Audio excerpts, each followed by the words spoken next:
नमस्कार जी। स्वागत आप सभी का एक बार फिर से चंदू सर की class, mobile application, mobile YouTube channel और मेरे दोस्त सब कुछ आपके लिए। सपना है हमारा स्कूल व्याख्याता बनने का, तो फिर देरी किस बात की, आज ही हमारे साथ जुड़िए। हमने एक श्रृंखला आपके लिए शुरू की थी इतिहास विषय की, प्राचीन भारत की। इसका भाग 3 पर हमारी परिचर्चा कर रहे हैं। मूल रूप से assistant professor, UGC net, PGT, TGT और डीटीपीएससी आदि के लिए हम बात कर रहे हैं। सपना है स्कूल व्याख्याता बनने का। प्राचीन भारत के कुछ महत्वपूर्ण प्रश्न हम आपके लिए लेकर के आए हैं। चलिए शुरू करते हैं। अगर इसके पहले की आपने दो क्लासें नहीं देखी है तो एक बार उनको जरूर देखिएगा। पहला प्रश्न आप सभी के लिए ये रहा, निम्नलिखित में से कौन है जो शुक्ल यजुर्वेद की एक संहिता मानी जाती है? वाजस्नेह, मैत्रायणी, तैत्तरीय, काठक और मेरे दोस्त अनुत्तरित प्रश्न है। बताइए। देखो, यजुर्वेद जो है ना, यजुर्वेद के बारे में कहा जाता है इसके दो भाग होते हैं। एक होता है कृष्ण यजुर्वेद और एक होता है शुक्ल यजुर्वेद। क्या ये बात क्लियर हो गई? हाँ या ना का जवाब दीजिएगा। तो वाजस्नेही की जो संहिता मानी जाती है, सॉरी, यजुर्वेद की जो संहिता मानी जाती है, यह वाजस्नेही संहिता होती है। क्लियर हो गई? चल। हाथी गुम्फा अभिलेख किस शासक के विषय में जानकारी का स्रोत है? हाथी गुम्फा अभिलेख जो है इसके बारे में जानकारी के बारे में पूछा गया। खारवेल, अशोक, हर्षवर्धन, कनिष्क और अनुत्तरित प्रश्न है।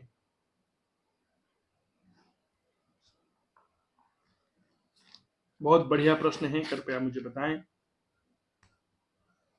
देखो, कलिंग के बारे में जब हम बात करते हैं ना, उड़ीसा में था। यहाँ पर एक राजवंश हुआ है और उस राजवंश का नाम आता है महामेघवाहन राजवंश। इस महामेघवाहन राजवंश का एक महान राजा हुआ जिसके बारे में कहा जाता है वह खारवेल था। इसी खारवेल ने एक शिलालेख लिखवाया जिसे हम कहते हैं हाथी गुम्फा अभिलेख। क्लियर हो गई? क्या कहते हैं? हाथी गुम्फा अभिलेख के नाम से जानते हैं। तो हाथी गुम्फा अभिलेख जो है यह कलिंग के राजा खारवेल के समय का है। अशोक जो है यह मौर्य राजा हुआ। हर्षवर्धन वर्धन शासक था। कनिष्क कुषाण शासक माना जाता है।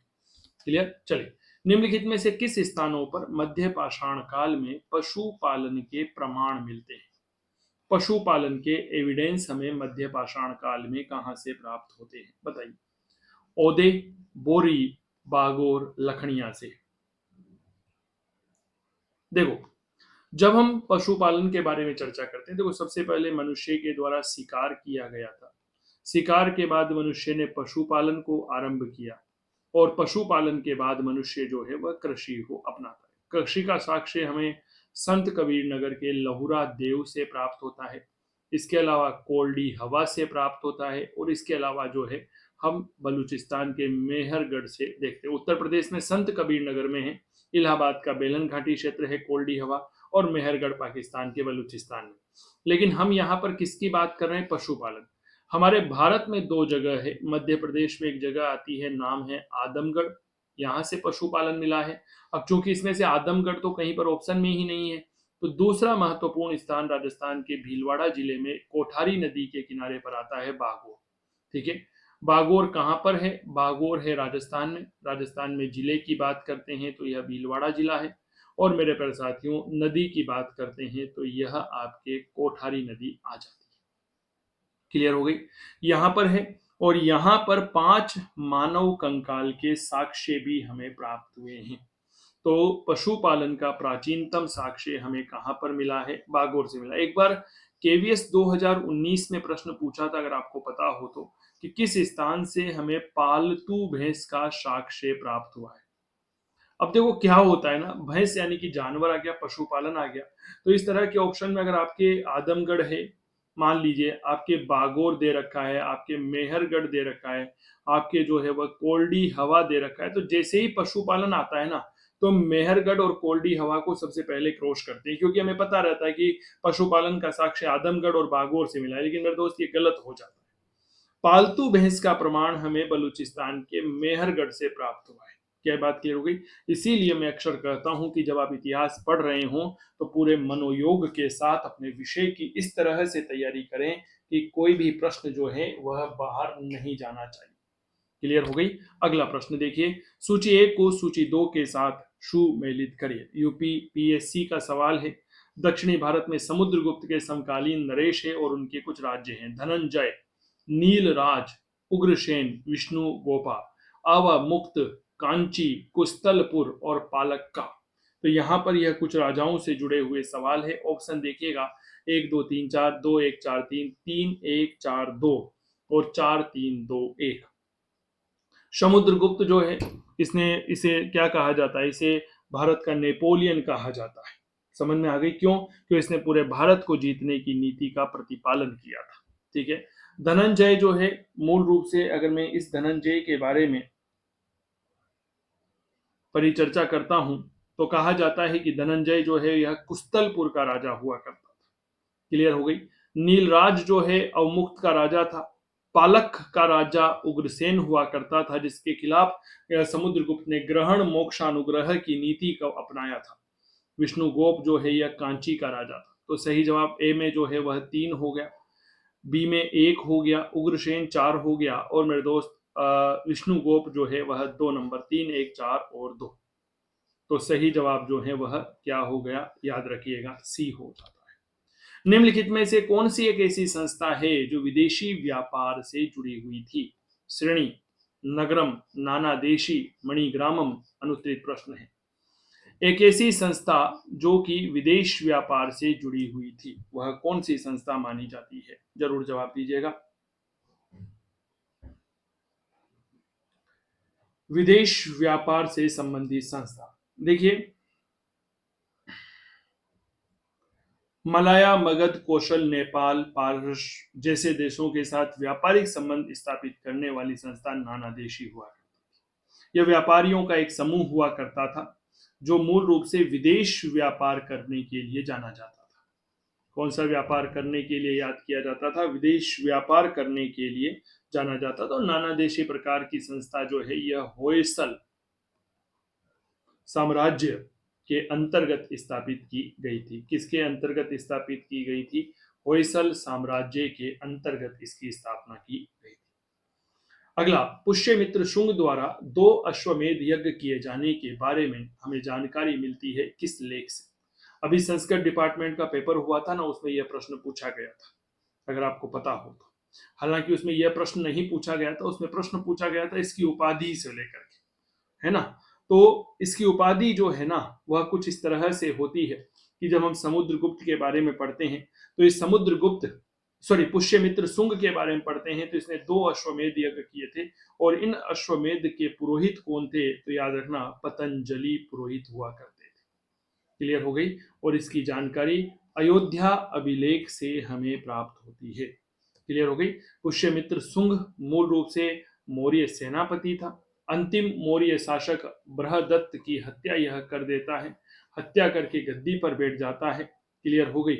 और यह मूल रूप से कट्टर ब्राह्मण धर्म का अनुयायी था। इतिहास की कुछ किताबों में तो पता है आपको, यह भी जानकारी मिलती है कि पुष्यमित्र शुंग ने सम्राट अशोक के द्वारा बनाए गए 84,000 स्तूपों को नेस्तो नाबूद करवा दिया था। क्लियर। अगला प्रश्न, भारत में पशुपालन और कृषि के प्राचीनतम साक्ष्य कहां से मिलते हैं? भाई साहब, यही सवाल की एक्सप्लेनेशन तो मैंने भी थोड़ी देर पहले की थी आप लोगों से। कृषि के बारे में, पशुपालन के बारे में बताया था। पशुपालन के बारे में मैंने कहा था कि साहब पालतू भैंस का प्रमाण, कहा था नहीं कहा? बीपीएससी 2018 का प्रश्न है और यह प्रश्न आपके केवीएस 2019 में पूछा गया। भैया इसीलिए मैं अक्सर कहता हूं कि पीवाईक्यू जो है ना, इनको महत्व दिया करो, बार बार कहता हूं। हमारी परीक्षाओं में कई सारे सवाल जो है वह इनसे सीधे सीधे बन जाता है। क्लियर हो गई। तो सीधा सा जवाब होगा मेहरगढ़। मेहरगढ़ कहां पर है? बलूचिस्तान से है। इसे बलूचिस्तान की अन्न की टोकरी भी कहा जाता है। क्लियर।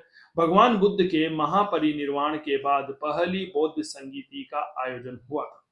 भगवान बुद्ध ने महापरिनिर्वाण ग्रहण किया, उस महापरिनिर्वाण के बाद में पहली बौद्ध संगीति जो है वह कहां पर हुई थी? राजगृह राजगीर में हुई, गया में हुई थी, पाटलिपुत्रा में हुई, वैशाली में हुई थी। उपरोक्त में से कोई नहीं या उपरोक्त में से एक से अधिक।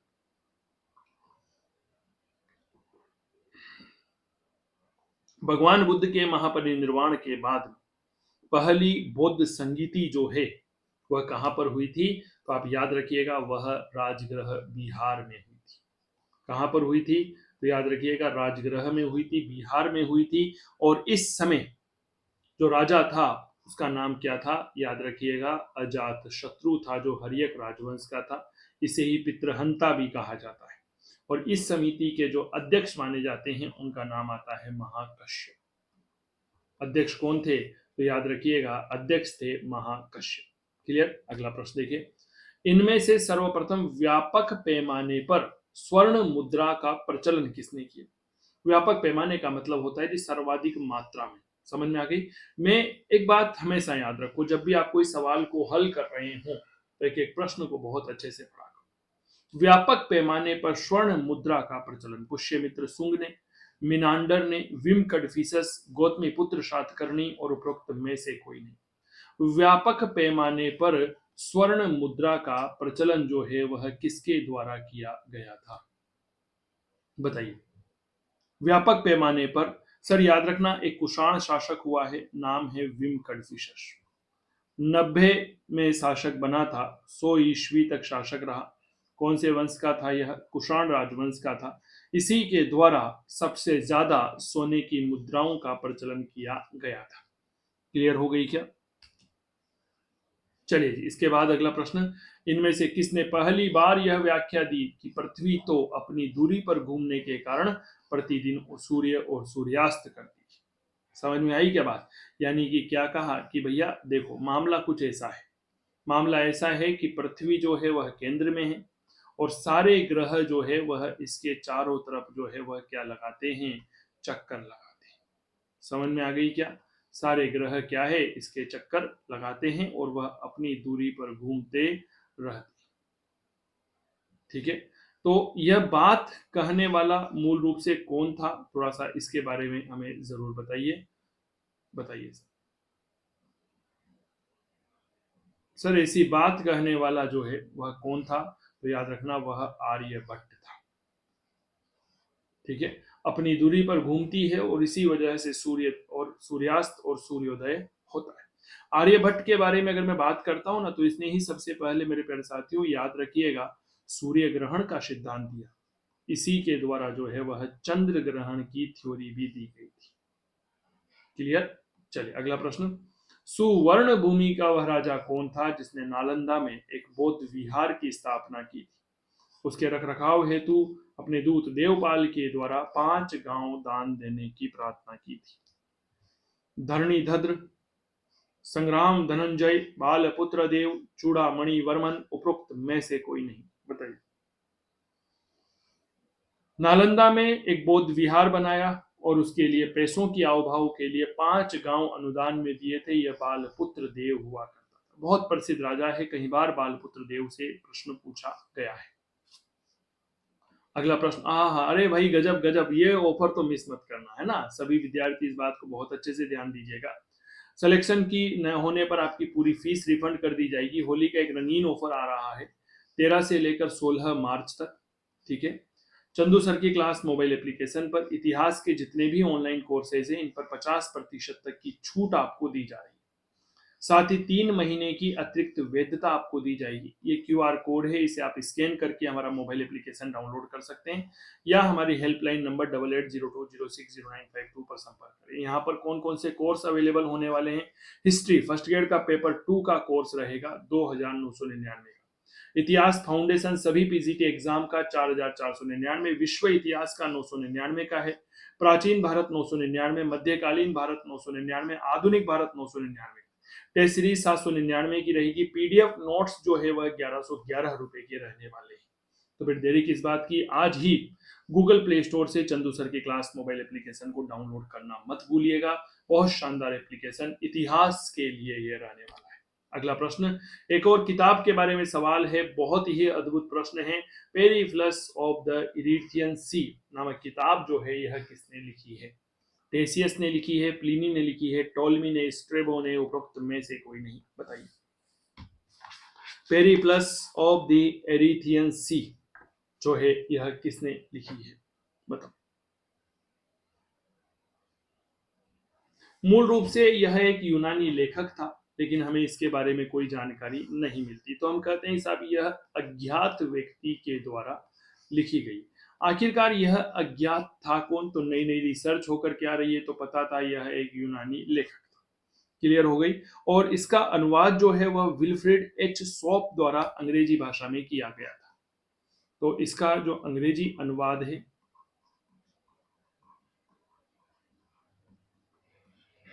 यह किसने किया था, तो याद रखना यह विल्फ्रेड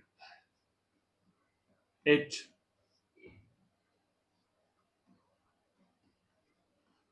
शॉप ने किया था।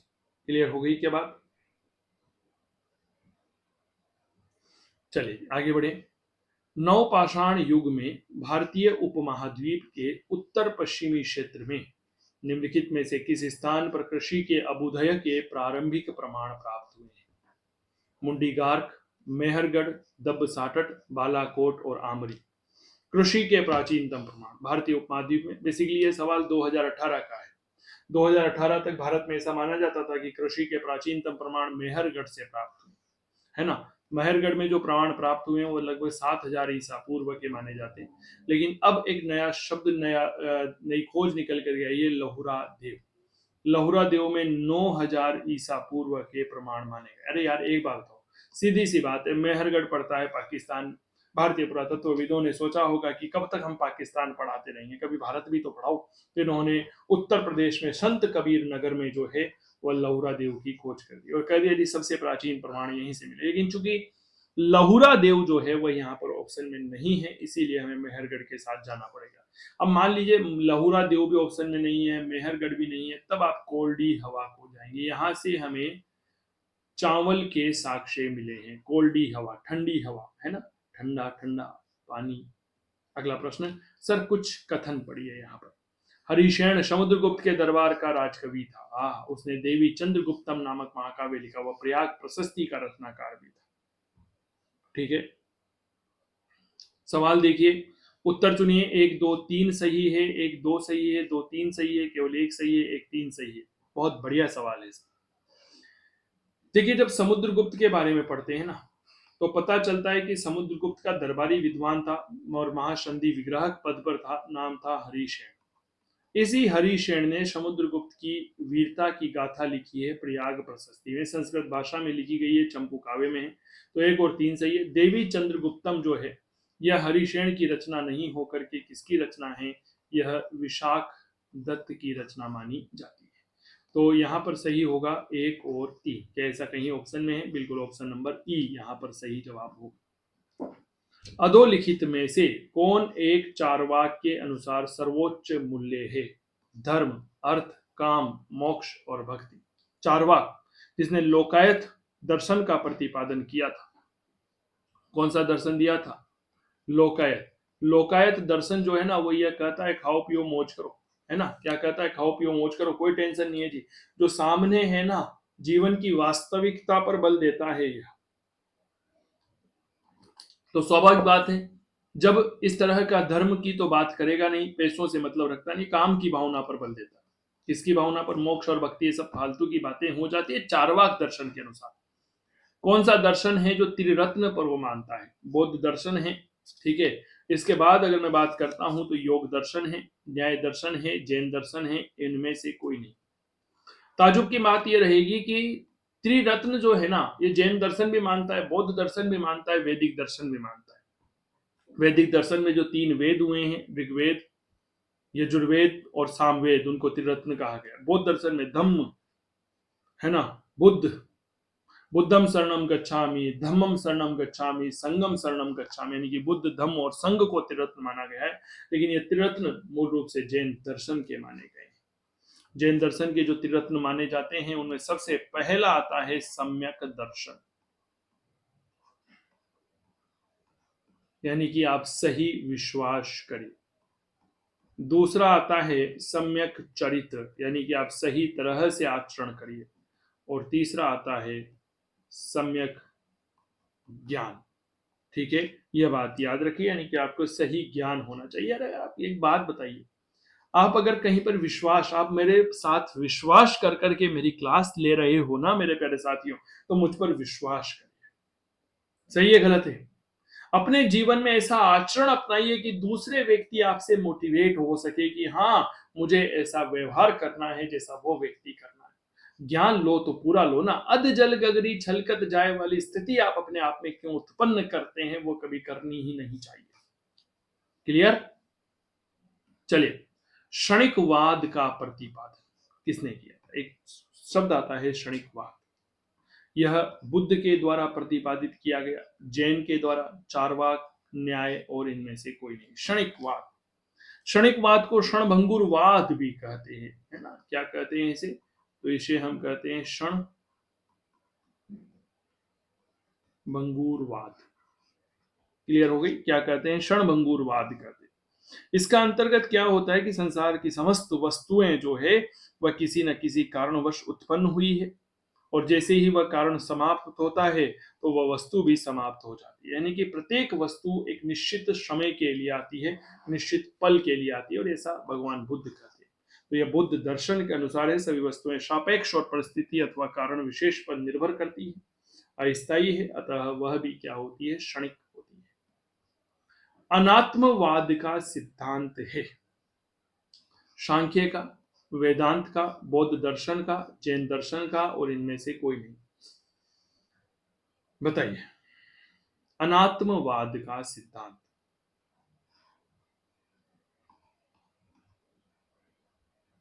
सर याद रखिएगा, यह आपके बौद्ध दर्शन का सिद्धांत माना जाता है। क्लियर हो गई? अनात्मवाद का सिद्धांत कौन सा है? बौद्ध दर्शन का माना जाता है। होली के रंगीन रंग, होली का रंगीन ऑफर आप सभी के लिए आ चुका है। देरी किस बात की, आज ही गूगल प्ले स्टोर से डाउनलोड करिए चंदू सर की क्लास मोबाइल एप्लीकेशन। 13 से लेकर 16 मार्च तक ये ऑफर रहेगा। आपका सिलेक्शन हो जाता है तो आपकी पूरी फीस वापस कर दी जाएगी। इतिहास के सभी कोर्सेज पर 13 से लेकर 16 मार्च तक 50% तक की छूट और 3 महीने की अतिरिक्त वैधता हम आपको दे रहे हैं। इस क्यूआर कोड को स्कैन करके आप हमारा एप्लीकेशन डाउनलोड कर सकते हैं। हमारी हेल्पलाइन नंबर 8802060952 है। हिस्ट्री फर्स्ट ग्रेड का पेपर 2 का कोर्स है। फाउंडेशन कोर्स है सभी पीजीटी एग्जाम के लिए, चाहे आप ईएमआरएस की तैयारी करें, केवीएस, एनवीएस, टीजीटी और जो भी आप तैयारी करें। विश्व इतिहास का इंडिविजुअल है, प्राचीन भारत, मध्यकालीन, आधुनिक भारत, टेस्ट सीरीज है, पीडीएफ में नोट्स है, सब कुछ यहाँ पर अवेलेबल है। क्लियर? बहुत जल्दी राजस्थान इतिहास का कोर्स भी हम आपके लिए लॉन्च कर देंगे, तो देरी किस बात की। और इसके अलावा कुछ विद्यार्थी पूछते हैं सर इसकी पीडीएफ, चंदू सर की क्लास मोबाइल एप्लीकेशन के जो हमारे फ्री डाउनलोड सेक्शन है वहां पर भी अपलोड कर दूंगा। इसके अलावा टेलीग्राम चैनल पर भी आप ज्वाइन कर सकते हैं। समुद्रगुप्त के प्रयाग प्रशस्ति में कौशल के राजा का क्या नाम था? समुद्रगुप्त ने प्रयाग प्रशस्ति लिखी। इस प्रयाग प्रशस्ति में कौशल के राजा का नाम मिलता है शिवगुप्त। ठीक है, अगला नाम हम देखते हैं मेरे दोस्त, सोमेश्वर देव, महेंद्र और महिपाल और अनुत्तरित प्रश्न है, जवाब दीजिए।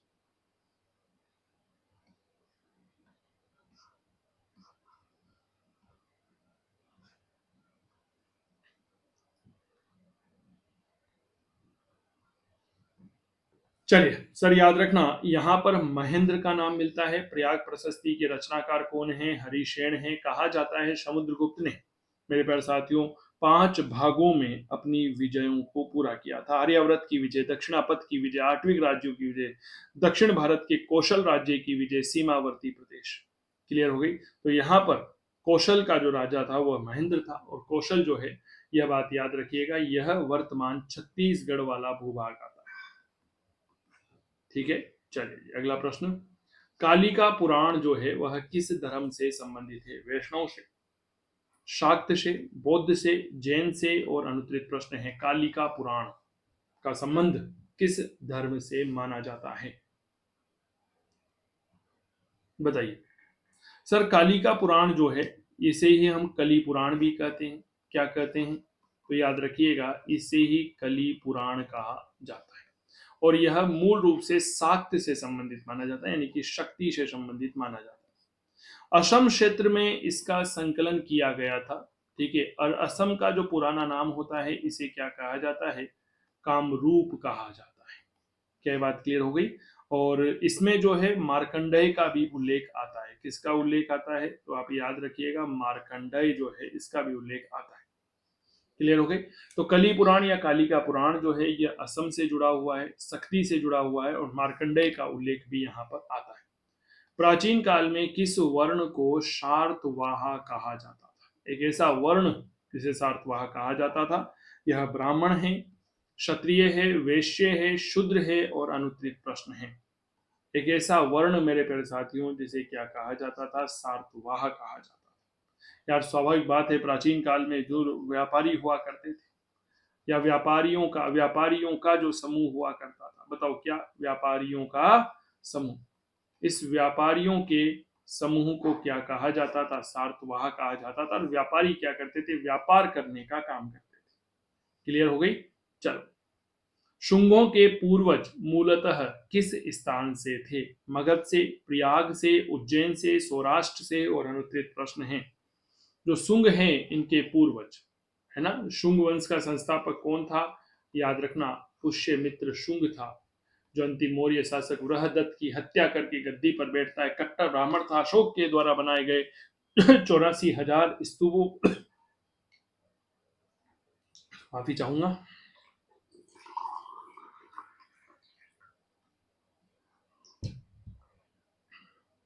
84,000 स्तूपों को तोड़ने का जो है वह माना जाता है। तो यह मूल रूप से उज्जैन के रहने वाले थे। कहाँ के रहने वाले थे जी? उज्जैन। निम्नलिखित में से किस स्थल से मिनांडर के 16 सिक्के प्राप्त हुए हैं? हिंद यवन शासक था सर, यह कौन था? याद रखना, हिंद यवन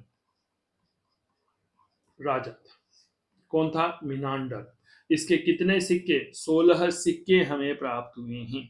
कहां से हुए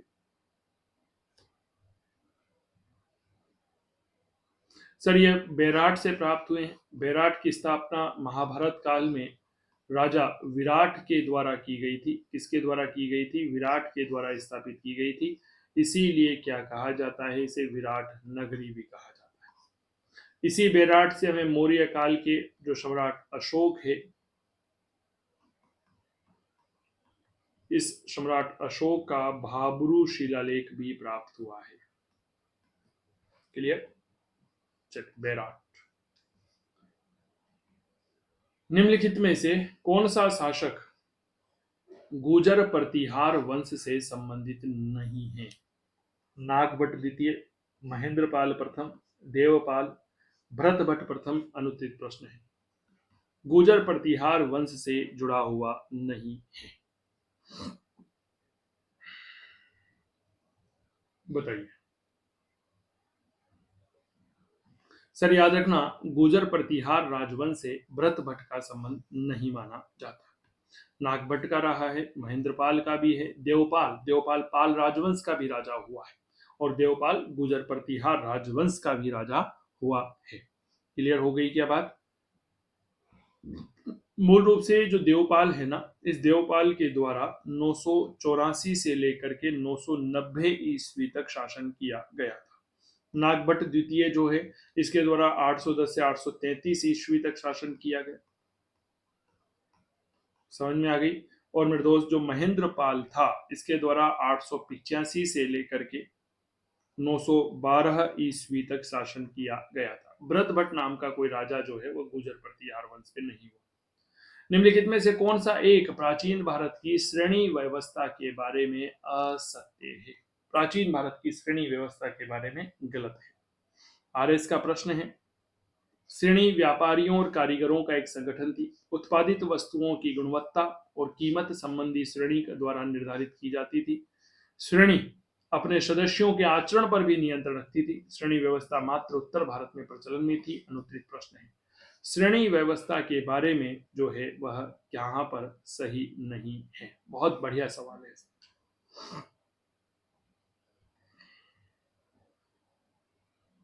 देखो साहब, श्रेणी व्यवस्था जो है ना, हम यह नहीं कह सकते कि केवल उत्तर भारत में नहीं, उत्तर भारत के साथ साथ यह दक्षिणी भारत में लोकप्रिय थी। उत्तर भारत में इनका प्रयोग ज्यादा होता था अपेक्षाकृत दक्षिणी भारत की।